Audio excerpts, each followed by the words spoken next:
Picture this. The paint is dry, the floors are polished, and the client is ready to move in tomorrow.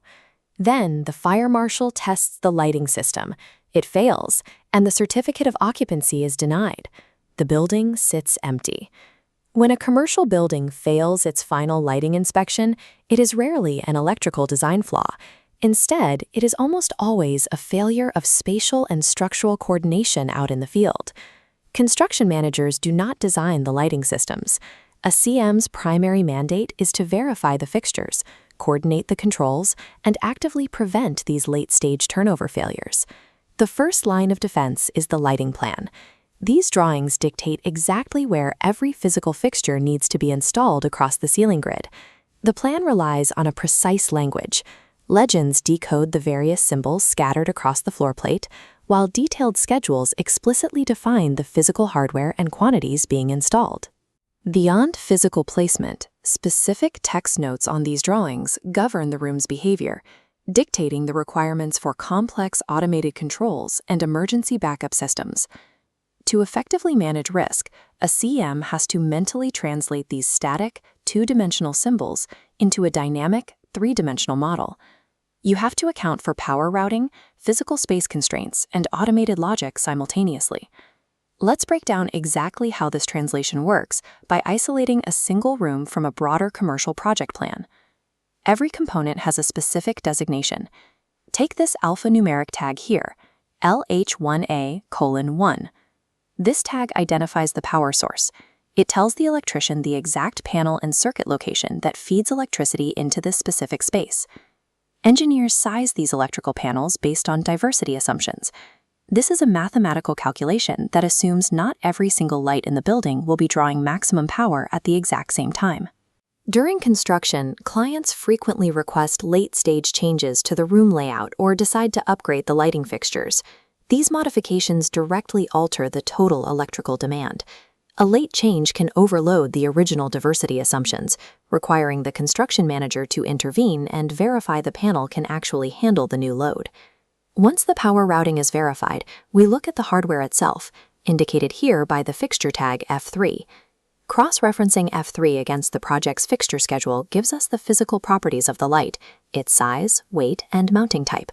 We move from abstract power to a tangible object. Tracking the precise relationship between panel routing and fixture selection builds the rigid foundation of the room. Missing a modification at this stage guarantees a failure in basic power delivery. But electricity is only one dimension of the problem. A construction manager must take this flat data and visualize the physical constraints of the building. Let's look at what F3 actually is. In this case, it is a large pendant fixture hanging from the ceiling grid. This brings us to the plenum, the hidden cavity above the drop ceiling.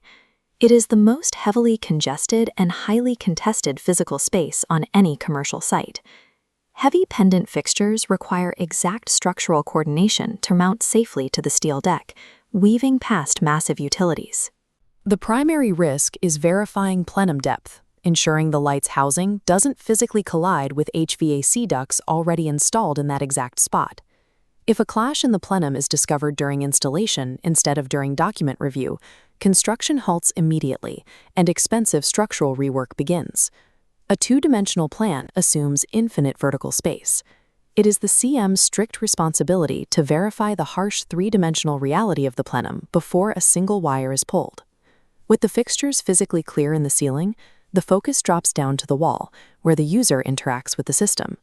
Lowercase tags A and B next to fixtures match the wall switches, dictating the switching logic. They divide the room into distinct zones. Switch A controls the first row of fixtures, and switch B independently handles the second row based on user needs. Building codes require automated logic via a vacancy sensor, tag VS1. First, a human must manually press the switch to turn lights on. Second, if the sensor detects the room is empty for a set timeout period, it automatically powers the fixtures off. This specific behavior ensures lights cannot be left on accidentally, making it a mandatory requirement for strict commercial energy codes.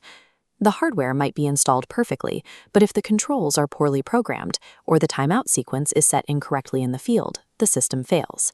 Because this programmable logic is entirely invisible to the naked eye, the construction manager must actively verify the sensor's behavior during commissioning. That is the only way to pass the final energy inspection. The final layer of the electrical design completely bypasses day-to-day use. This is the emergency egress lighting system. When a facility loses primary power, normal operations end. The building must instantly illuminate a safe exit path. Because these systems strictly exist to support human egress during disasters, they face the most intense regulatory inspections of the entire project.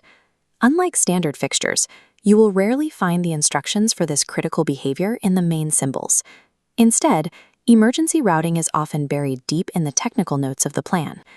These notes specify that emergency power must be routed from dedicated, isolated panel designations that cannot be altered or shared with standard room circuits. This creates a massive point of failure in the field. If a standard room control, like our vacancy sensor, is wired incorrectly, it can inadvertently override and disable the emergency lighting operation during a blackout. Another frequent oversight is neglecting to physically test and document the internal battery backup units housed inside these emergency fixtures before the inspector arrives. The consequences here are absolute. An emergency lighting failure does not just cause a punch list delay. By law, it completely stops the occupancy of the building. Successfully executing a lighting plan depends on identifying the strict, unforgiving dependencies between the power panels, the physical architecture, and the digital logic. The construction manager doesn't design the light, but mastering the coordination of these intersecting systems is what ultimately guarantees the building will actually turn on.